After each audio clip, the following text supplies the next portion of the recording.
Ariel Noah mudik lebaran naik motor seharga Rp80 juta jadi sorotan penggemar. Musisi Ariel Noah mendadak heboh jadi sorotan lantaran membagikan potret mudik lebaran.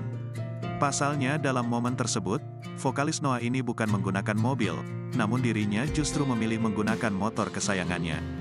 Momen tersebut diabadikannya dalam unggahan Instagram terbarunya @arielnoah, Kamis, tanggal 20 April tahun 2023. Dalam potret tersebut Ariel Noah tampak tersenyum sembari menunjukkan motor jenis bebek trail miliknya. Ariel terlihat mengenakan helm Nolan N70-2X model crossover, sementara ia juga terlihat rapi mengenakan jaket tebal berwarna coklat serta tas gemblok yang menempel di punggung. Di belakangnya tampak motor bebek trail merek Honda CT125 berwarna merah mejeng dan tampak gagah.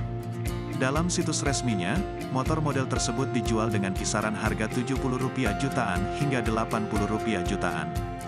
Dalam keterangannya pula Ariel Noah menyebutkan bahwa dirinya tengah berada di perjalanan